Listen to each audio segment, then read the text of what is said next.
Pria ini dengan santai mencubit wajahnya. Nenek itu menjadi seorang wanita muda.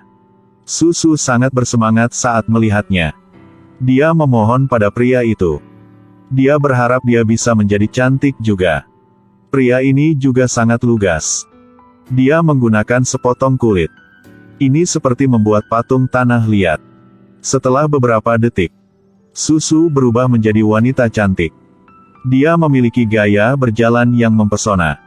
Dia pergi ke depan kios kastanyai. Tanpa diduga, bos melihat seorang gadis cantik. Dia tidak banyak bicara. Beri dia 2 kantong kastanyai. Baru saja meninggalkan kios kastanyai. Ada seorang pria di sebelah Susu. Dia dengan anggun menutupi payungnya. Rasanya sangat bagus untuk menjadi wanita cantik. Dia tertawa bahagia. Tapi tidak puas untuk berapa lama. Wajahnya berubah lagi. Dia membuat pria yang memegang payung itu ketakutan setengah mati. Dia menyentuh wajahnya. Satu penutup kulit jatuh. Orang yang takut berteriak adalah monster. Susu menemukan tuannya dari sebelumnya. Tanyakan padanya mengapa dia tidak bisa menjaga wajahnya lama. Dia ingin cantik selamanya. Pria ini memberitahunya. Palsu tidak bisa menjadi nyata. Jika itu nyata, itu tidak mungkin palsu. Jangan keras kepala untuk menjadi wanita cantik. Seperti apa dia ketika dia lahir, dia akan menjadi seperti sekarang. Ingin awet muda dan cantik selamanya. Tidak ada hal seperti itu di dunia ini. Sampai malam, tuan ini mengubah wajah orang lain di jalan. Pada saat ini, seorang pria kaya datang untuk melihat. Buat dia penasaran. Dia ingin tahu rahasia perubahan wajah ini. Jadi bawahannya menggunakan perak sebagai ganti rahasia ini. Tapi tuan ini menolak. Tuan berkata kepada pria ini. Dilihat dari penampilannya. Dia pasti orang kaya. Apalagi dia bisa menguasai dunia. Ada kecelakaan besar baru-baru ini. Tapi pada akhirnya akan diselamatkan oleh gadis jelek. Ternyata pria ini adalah kaisar saat ini. Kali ini dia datang ke sebuah desa dengan wanita cantik. Dia datang untuk menikmati kecantikan wanita cantik. Tapi ketika dia baru mulai menikmati, kemudian dia diserang oleh seorang wanita cantik. Kaisar dipisahkan oleh banyak orang. Di telinga kaisar, kata-kata tuan itu bergema. Seorang gadis yang sangat jelek. Dia akhirnya melihat seorang gadis jelek. Dia segera pergi kepadanya dan menyuruhnya untuk menyelamatkannya. Untungnya, gadis ini tahu seni bela diri.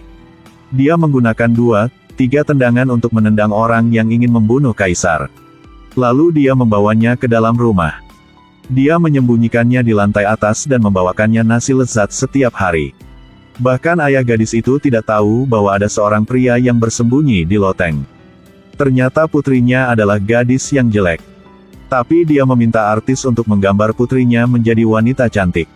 Kemudian dia mengambil gambar dan menempelkannya di mana-mana. Ini menarik orang untuk datang menonton dan tertawa. Beberapa pria muda datang ke rumah gadis itu. Mereka mengejeknya.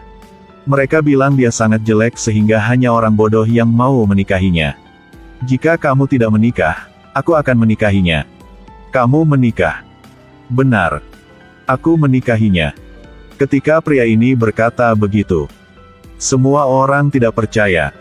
Siapa yang akan menikahi wanita jelek seperti istrinya? Pria ini mengungkapkannya lagi dan lagi.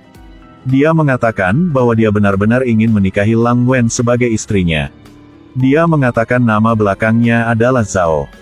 Dia dari ibu kota. Besok adalah hari yang baik. Sampai saat itu dia akan menikahi Lang Wen. Ketika Lang Wen muncul sekali. Setiap orang memiliki mata dengan huruf A dan mulut dengan huruf O. Ternyata Lang Wen sangat cantik. Sebelumnya, itu semua karena riasannya. Dia sengaja berdandan begitu jelek. Kemudian mereka menikah. Kaisar tiba-tiba merasakan sakit perut. Dia segera pergi ke toilet. Tapi tak disangka, 2 pria berbaju hitam menangkapnya. Pemimpin adalah bawahan kaisar. Gadis ini ditahbiskan sebagai bangsawan oleh kaisar. Ini adalah kegembiraan yang luar biasa. Ayahnya mengundang semua orang di desa untuk makan malam. Dan dia menggunakan alasan untuk pergi ke kamar mandi. Untuk melarikan diri dari pintu belakang. Dia ingin berbagi kebahagiaan dengan sahabatnya, Susu. Dia memberi Susu koin perak dan pakaian. Susu mengaguminya karena dia cantik. Dia bahkan menikah dengan kaisar sebagai selir. Dan Susu hanyalah seorang gadis jelek. Hanya bisa bersembunyi di ruangan yang robek ini. Hiduplah seperti tikus. Dia ingin minum dengan sahabatnya. Sampai sahabatnya pingsan karena mabuk. Susu memutuskan untuk pergi tanpa mengucapkan sepatah kata pun. Dia meninggalkan tempat yang menyakitkan ini. Tapi lihatlah wajah cantik sahabatnya. Jauh di lubuk hatinya dia membangkitkan keinginan yang kuat. Dia membuat keputusan secara diam-diam. Dia memutuskan untuk sepenuhnya mengubah nasib mereka berdua. Susu membawa sahabatnya ke suatu tempat. Dia memohon pada tuannya untuk mengubah wajahnya untuk sahabatnya. Dengan begitu dia bisa menjadi bangsawan dan menikmati kekayaan dan kemuliaan. Dan selama dia bisa dijadikan selir, tentunya Master tidak akan menderita kerugian apapun. Nanti, dia akan menjadi kaya dan menikmati kekayaan. Bukankah itu terlalu mudah?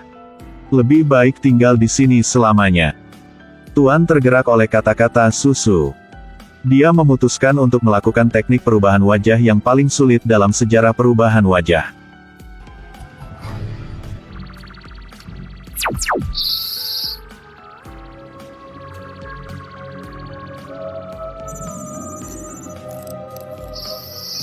Sampai tentara menyerbu masuk. Susu berubah menjadi wajah sahabatnya. Dia duduk di tandu bunga. Pergi ke ibu kota untuk menikmati kemuliaan dan kekayaan. Dan selir yang sebenarnya sekarang berubah menjadi penampilan Susu. Dia melihat dengan matanya sendiri seorang wanita yang persis seperti dia duduk di atas tandu bunga. Dia tidak bisa mempercayai matanya. Dia adalah seorang gadis bermarga Lang yang baru saja diangkat menjadi selir bangsawan oleh kaisar. Bukan dia. Hindari pergi. Tepat di pinggir jalan ada toples berisi air. Dia ingin melihat bagaimana penampilannya.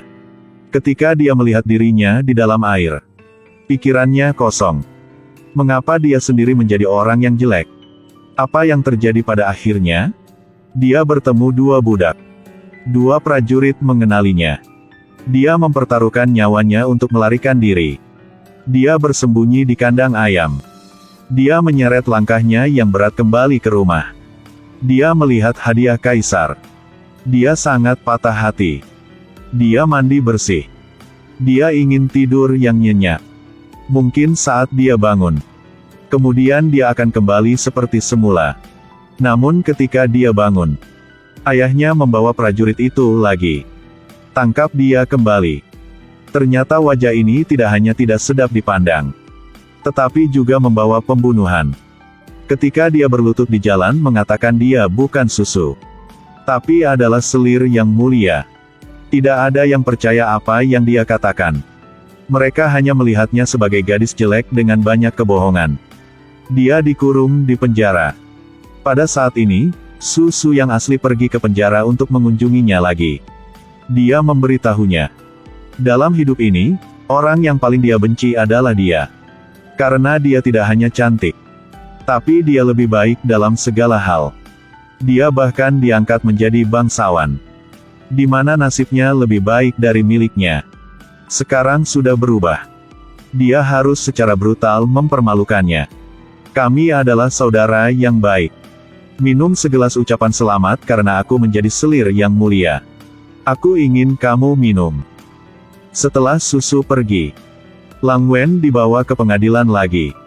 Hari ini seorang saksi datang untuk bersaksi bahwa Susu adalah pembunuh yang membunuh Niuni. Tapi dia menolak untuk mengakui kesalahannya. Dia bilang dia bukan Susu. Setelah diinterogasi, pria ini datang dengan sebuah ide. Kamu yang selalu mengatakan kamu bukan Susu. Ini adalah selir saat ini. Baiklah. Aku akan memaksamu untuk patuh. Kemudian ayah Lang Wen dibawa ke pengadilan. Ayahnya menanyakan rahasia masa kecilnya. Lang Wen menjawab semuanya dengan lancar. Lihat ekspresi ayah. Dia melihat harapan. Tapi ayahnya mendorongnya menjauh. Dan katakan padanya, "Buang-buang waktu keluargaku. Lang Wen memperlakukanmu dengan sangat baik. Apapun yang dia katakan padamu. Tapi kamu memperlakukan anakku seperti itu. Apakah kamu ingin membunuh anakku? Dia harus menderita siksaan lagi."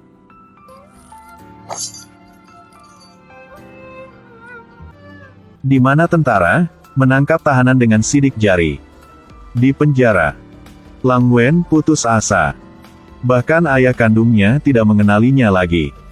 Tidak ada yang tersisa di dunia ini untuk dia pegang. Saat ketika dia menjatuhkan peti kayu itu, maka semua harapan telah berubah menjadi debu.